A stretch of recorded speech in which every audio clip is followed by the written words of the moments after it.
सारी खबरें शुभ नहीं होती, कुछ मंगल भी होती हैं, और जो न शुभ हो न मंगल वो करती हैं सावधान। शुभ बताने, मंगल दिखाने और सावधान करने आपके साथ मैं हूं नवजोत संधावा। आज हम बात करेंगे विजय दिवस के रजत जयंती समारोह की। द्रास में विजय उत्सव चल रहा है। कारगिल युद्ध में पाकिस्तान को परास्त कर भारतीय सेना के जवानों ने 1999 में जो इतिहास रचा, उस जीत की गूंज द्रास में सुनाई पड़ रही है।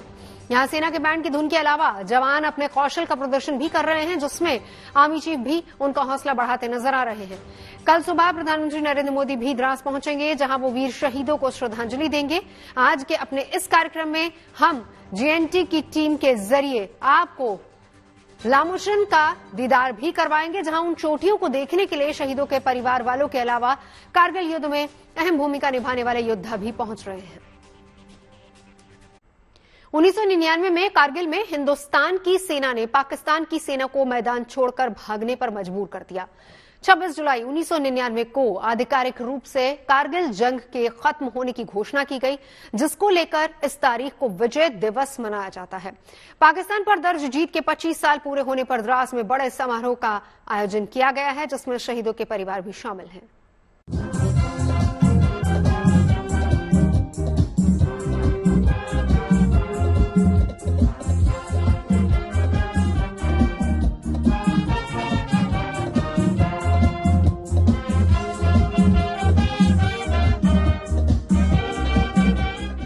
हिंदुस्तान के वीरों को नमन करने का सीन है। ये पाकिस्तान को सबक सिखाने का महाजश्न है।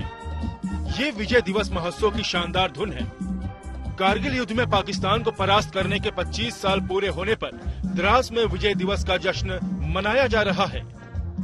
25 साल पहले 1999 में कारगिल युद्ध में भारतीय सेना के पराक्रमी जवानों ने पाकिस्तान के सैनिकों के छक्के छुड़ाते हुए उन्हें घुटनों के बल ला दिया था, जिसके बाद देश भर में 26 जुलाई को विजय दिवस मनाया जा रहा है।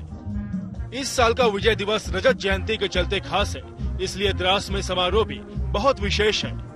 जहां 24 जुलाई से 3 दिवसीय कार्यक्रम का आगाज हो चुका है, 25 जुलाई को दूसरे दिन यहां जीत का शानदार जश्न जारी है।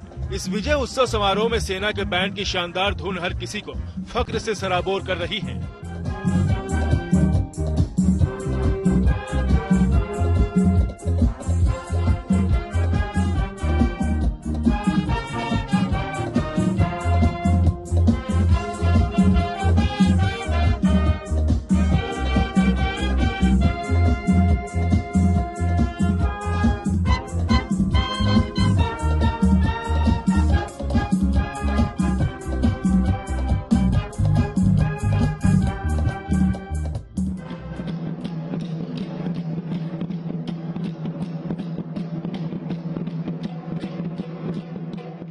विजय उत्सव के इस समारोह में तरह तरह के भव्य रंग देखने को मिल रहे हैं। एक साथ युद्ध संगीत की ये लय हर किसी को मुग्ध कर रही है। युद्ध संगीत की इस शानदार कला ने समारोह में मौजूद हर किसी को ताली बजाने पर मजबूर कर दिया। जवानों ने इस समारोह में अपने कौशल का प्रदर्शन कर हर किसी को मंत्र मुक्त कर दिया। तरह तरह के करतबों से जवानों ने लोगों को हैरत में डाल दिया।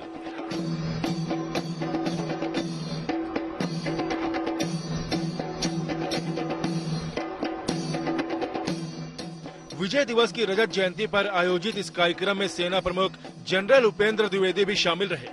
द्रास में आयोजित विजय दिवस के रजत जयंती समारोह में शहीद सैनिकों के परिवार वाले भी शामिल हैं।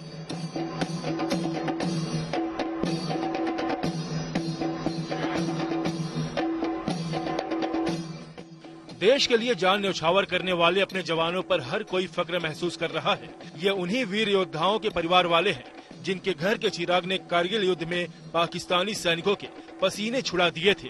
समारोह में पंजाब के शहीद लांस नायक मुकेश कुमार के परिवार वाले भी शामिल हैं, जिन्हें मुकेश कुमार की शहादत पर गर्व है।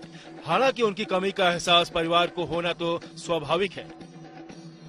कई सारे शहीद जो कारगिल युद्ध के दौरान हुए हैं, उनके परिवारजन हर साल विजय दिवस पर यहाँ बुलाए जाते हैं सेना की तरफ से सम्मानित करने के लिए, और वो भी कहीं न कहीं अपने उन शहीदों को याद करने के लिए उस जो है भूमि पर उन पहुंचते हैं, उन्हें नमन करने के लिए।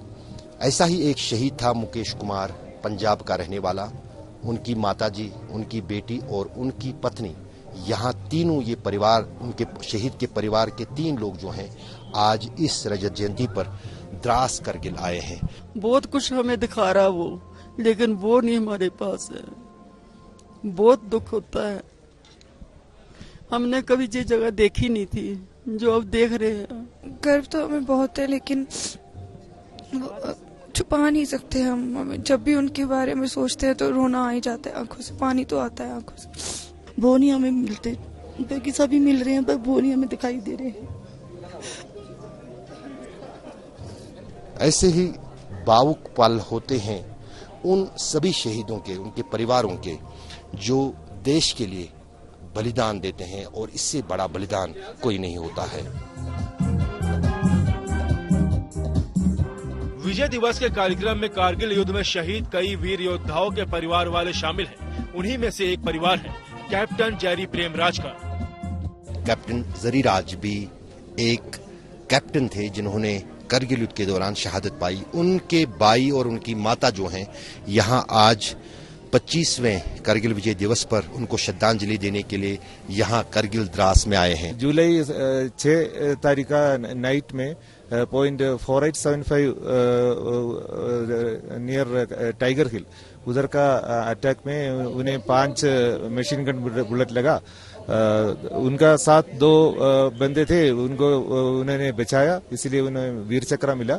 और जुलाई 7 तारीख को सुबह 4 बजे उनका वीर गति प्राप्त। ऐसी कुछ कहानियां यहाँ करगिल के उन वीरों की है जिन्होंने बलिदान दिया है, जैसे कि कैप्टन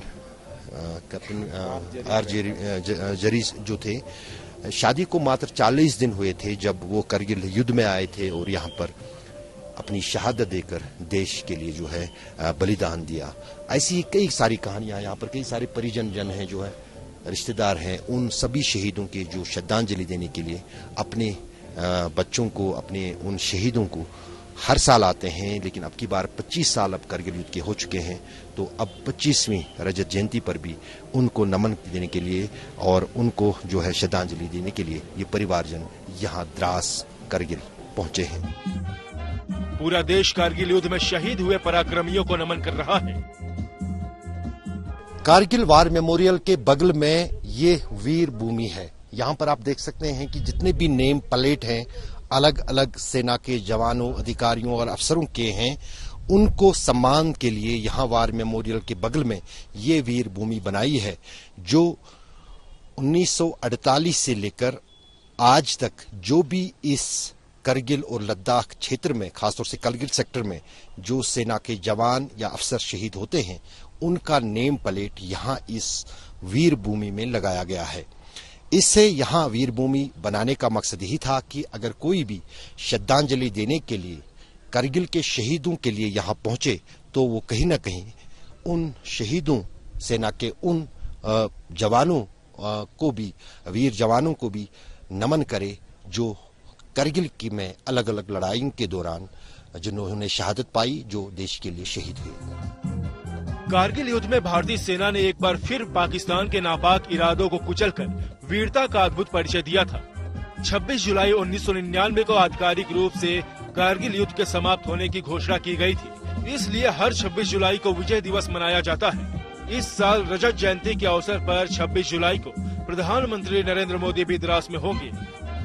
पीएम मोदी 25वें विजय दिवस के अवसर पर सुबह 9:20 पर कारगिल वार मेमोरियल पहुंचेंगे, जहां वो कारगिल युद्ध में शहीद होने वाले वीर योद्धाओं को श्रद्धांजलि अर्पित करेंगे। वो वॉल ऑफ फेम और कारगिल वॉर म्यूजियम भी जाएंगे।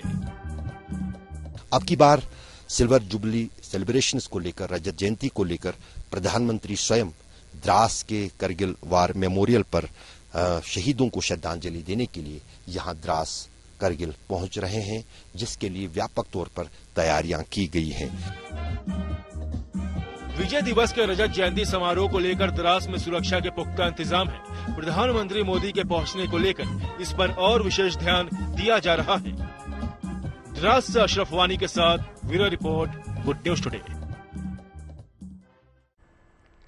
कारगिल युद्ध की उन चोटियों के बारे में जानने के लिए लामुचिन एक अहम जगह है। यहां से उन चोटियों को देखा जा सकता है जहां पर पाकिस्तान ने अवैध कब्जे की कोशिश की थी। लेकिन भारतीय सेना के आगे पाकिस्तान की सेना की हालत खराब हो गई और उसे भागने पर मजबूर होना पड़ा। जेएनटी की टीम उस लामुशीन में भी मौजूद है जहां कारगिल युद्ध के नायकों के अलावा शहीदों के परिजन भी पहुंच रहे हैं।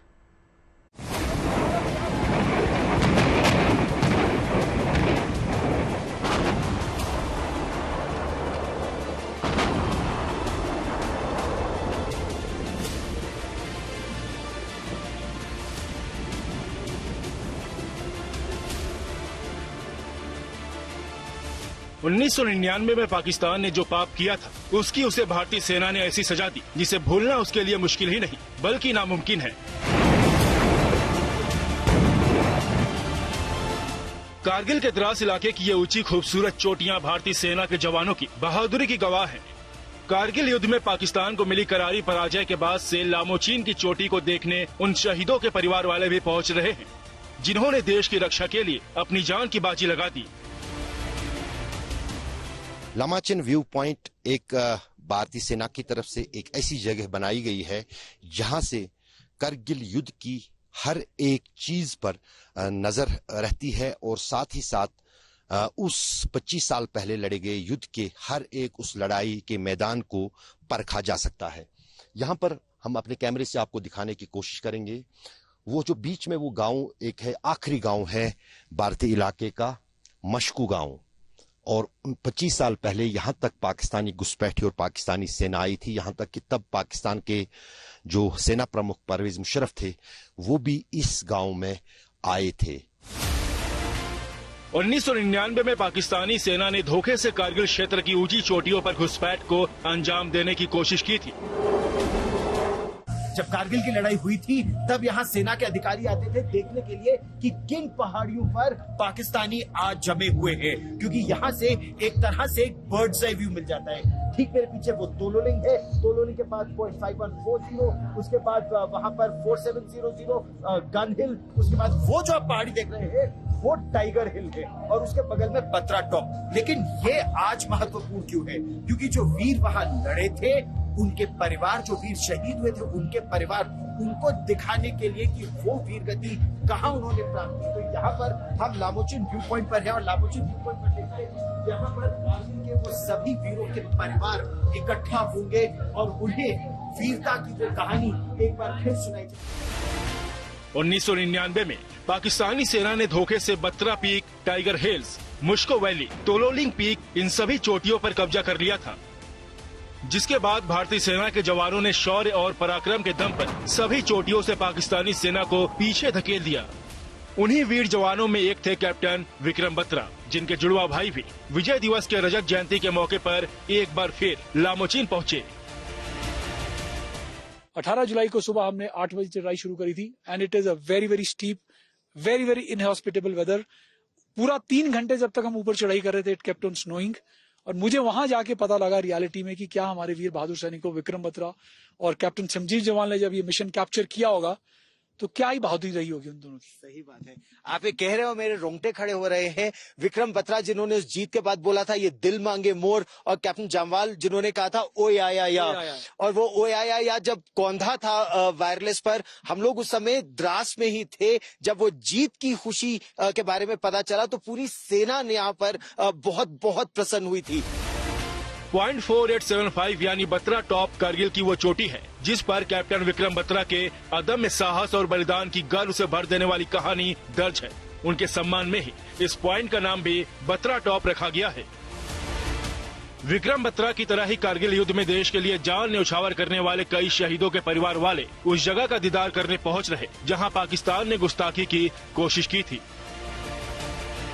आप नागालैंड में एक स्कूल प्रिंसिपल हैं और 25 साल पहले आपके भाई कैप्टन कैंगरूजे ने यहीं पर द्रास में तोलोलिंग की पहाड़ी पर अपने प्राणों का सर्वोच्च बलिदान दिया था। और एक बहुत अच्छी किताब आप तीनों ने उस पर लिखी है, निम्बू साहब। निम्बू साहब क्यों नाम है ये भी हम आपको बताएंगे, और ये भी आपको बताएंगे दैट बेयरफुट नागा सोल्जर। सोचिए, नागालैंड से आया वो वीर योद्धा जिसने नंगे पैर यहाँ पर चढ़ाई की थी।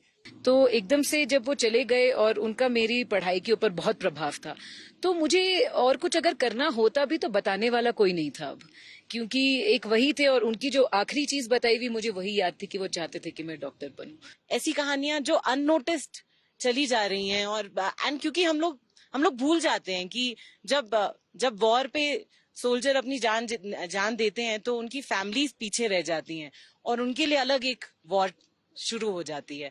तो ये कहानियां हमें बतानी है। शहीद योद्धाओं के परिवार वाले ही नहीं बल्कि कारगिल युद्ध में जाबाजी दिखाने वाले पराक्रमी भी विजय दिवस की रजत जयंती को लेकर लामोचीन पहुंचे हुए हैं। उन्हीं में से एक है के Nachiketa. Flight lieutenant Nachiketa MiG-27 fighter jet उड़ा रहे थे जब ऑपरेशन विजय शुरू ही हुआ था। यानी 26 मई को ऑपरेशन विजय, ऑपरेशन सफेद सागर शुरू हुआ था। 27 मई को आप बटालिक में उड़ा रहे थे और आपका MiG-27 फ्लेम आउट कर गया था। मेरा जो डाइव का मिशन था, हमारा एक टारगेट था मुंतोदालो में। वहां पे मैं और मेरे लीडर स्कॉलर मैंडोकोट, हम दोनों गए थे, हाइना फॉर्मेशन में थे। तो जब रॉकेट का फायरिंग खत्म हो गया था, वापस आ रहे थे, तो जहाज ऊपर चढ़ रहा था। उस समय हमारे पास एक ही इंजन होता है, आजकल के जहाज में 2-2 इंजन होते हैं। तो इंजन फ्लेम आउट हो गया था और जब इंजन फ्लेम आउट होता है तो उसको एक स्टार्ट करने का प्रोसेस होता है। मैंने वो स्टार्ट किया था प्रोसेस, लेकिन सिंस हमारा पूरा ऑल्टीट्यूड है, if you can see, almost 12, 13, 14, 15,000 feet पे है, तो मेरे पास जो अवेलेबल था altitude to start the engine बहुत कम था एंड मैं पूरा नहीं कर पाया। 85-86% तक आरपीएम पहुंचा एंड तब मैंने देखा कि पहाड़ बहुत जल्दी से मेरे पास आ रहा था and I took a call कि इजेक्शन करना है वरना मैं जहाज के साथ शायद पहाड़ में घुस जाऊंगा। एंड मैंने इन्फॉर्म किया अपने लीडर को कि मैंडो एम इजेक्टिंग, एंड मैं जहाज से बाहर आ गया। उस ऑपरेशन के दौरान फ्लाइट लेफ्टिनेंट रहे के नचिकेता MiG-27L उड़ा रहे थे। नचिकेता का जेट तो भारतीय सीमा में गिरा, लेकिन उनका पैराशूट पीओके के स्कार्दो में गिर गया, जिसके बाद नचिकेता करीब 1 हफ्ते तक बंदी रहे और 3 जून 1999 को पाकिस्तान ने उन्हें रिहा किया था। कारगिल युद्ध के वक्त वीपी मलिक भारतीय सेना के प्रमुख थे। उनके कुशल नेतृत्व में ही सेना के योद्धाओं ने पाकिस्तान को धूल चटाई थी। मैं समझता हूं कि उस समय से लेकर अब तक तो जमीन आसमान का फर्क है। उस वक्त हमारे ट्रुप्स की कमी थी यहाँ पर, उस वक्त हमारे हथियारों की कमी थी क्योंकि हम लोग बॉटम लाइन के ऊपर चल रहे थे। 70% होल्डिंग थी हमारी। उस वक्त कोई सर्वेलेंस डिवाइसेस नहीं होती थी और बाहर के देशों के साथ में भी क्योंकि हमने न्यूक्लियर वेपन टेस्ट किए थे तो हमारे रिलेशंस इतने अच्छे नहीं थे। We could not buy anything from them at short notice. So अभी मैं देख रहा हूं कि एक तो डेंसिटी ऑफ ट्रुप्स एलओसी के ऊपर बढ़ गई है और वो अच्छी बात है क्योंकि इतने बड़े बड़े गैप जो थे पहले, अब वो बहुत कम है। अब जब विजय दिवस के रजत जयंती का मौका आया है तो द्रास में इसको लेकर बड़ा समारोह हो रहा है।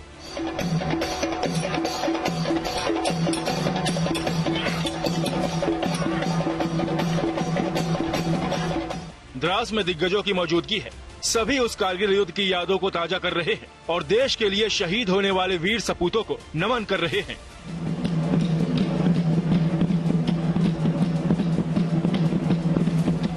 द्रास के लामोचीन से अशरफ वानी के साथ गौरव सावंत की report, good news today.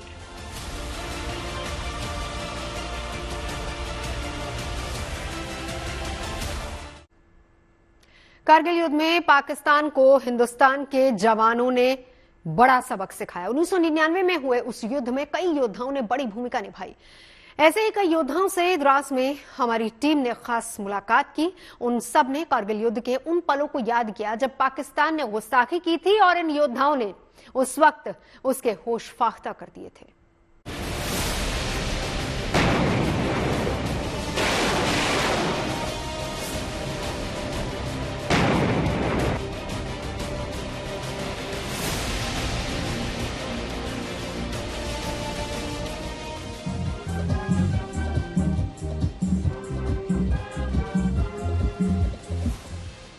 Hindustan का विजय दिवस पाकिस्तान के लिए नासूर की तरह है। पाकिस्तान ने जो साजिश का जाल बुना वो खुद उसमें फंसकर रह गया और उसे भारतीय सेना के सामने मुंह की खानी पड़ी।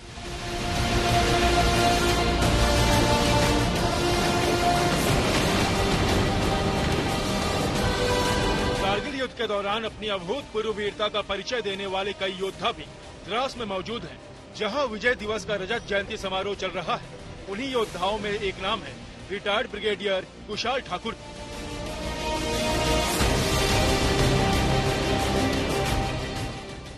टाइगर हिल सबसे ऊंची चोटी है। आप इसकी स्ट्रेटेजिक जो इंपॉर्टेंस है समझ सकते हैं। और जो बाईं तरफ को जो रिज गया है, इसमें आप हेलमेट, इंडिया गेट, ये और टाइगर हिल अगर आप देखें खुद ही, तकरीबन ये कितना बड़ा 300 बाई 600 मीटर है और वेस्टर्न रिज तकरीबन 1.5 किलोमीटर लंबा रिज बताया। तो इसमें हमने मल्टी डायरेक्शनल अटैक करके आगे जो तीनों रिज थे, लेकिन वो तो उसको पता था यहाँ से आएंगे, लेकिन जो सबसे अच्छी बात थी, डेल्टा कंपनी और जो घातक थे बलवान के नीचे, उन्होंने एक सरप्राइज एलिमेंट देके जो फुट होल्ड है हमला किया है और जिसका हमको फायदा हुआ। जब कारगिल की लड़ाई शुरू हुई तो इनकी वो पहली कुछ बटालियंस जो इंडक्ट हुई थी, उनमें से इनकी सेना थी। कश्मीर से इनको लाया गया था। तोलोलिंग से लेकर टाइगर हिल तक 18 ग्रेनेडियर्स ने वो लड़ाई लड़ी थी और ये मेरा सौभाग्य था कि 18 ग्रेनेडियर्स के साथ मेरे को बहुत समय उन 2 महीनों में बिताने का मिला। कर्नल कुशाल ठाकुर ने बहुत उस समय मदद भी की थी। देश के लिए तो आपने किया ही, आपने पत्रकारों की भी बहुत मदद की थी, लेकिन सबसे पहले आपको इंडक्ट किस दिन किया गया था सर? गौरव जी, सबसे पहले तो मैं जो 527 रणबांकुरे जो शहीद हुए हैं उनको नमन करता हूं और उनको श्रद्धांजलि देता हूं। और मेरे यूनिट के 18 ग्रेनेडियर्स के 34 रणबांकुरे ने आहुति दी है, उनको भी नमन करता हूं। हम तो कश्मीर में थे, मिलिटेंसी लड़ रहे थे। अचानक 16 मई को हुक्म आया कि आपको द्रास पहुंचना है और हम 17 को यहाँ पहुंच गए और 19 को ब्रीफिंग हुई कि 5 से 6 मुजाहिदीन यहाँ पे आए हुए हैं तोलोलिंग के ऊपर, तो सबसे पहला ऑपरेशन आपको करना है। तो बस हम ना वहाँ रिकॉनेसेंस के लिए तैयारी का समय था, ना प्रेपरेशन का समय में था। और हमें भी लगा 5-6, हम तो वैली में बहुत ऑपरेशंस किए थे, मिलिटेंट्स किया था, 5-6 मिलिटेंट्स कुछ नहीं होते। लेकिन जैसे जैसे हम आगे बढ़ते गए तो हमने देखा कि यहाँ 5-6 मिलिटेंट्स नहीं बल्कि दुश्मन की एक पूरी कंपनी है। कुशाल ठाकुर ने जिस रणनीति से पाकिस्तान के नापाक मंसूबों पर पानी फेरा, उसके लिए इन्हें युद्ध सेवा मेडल से सम्मानित किया गया। कारगिल युद्ध में बिहार रेजिमेंट के शत्रुघ्न सिंह ने बड़ी भूमिका निभाई।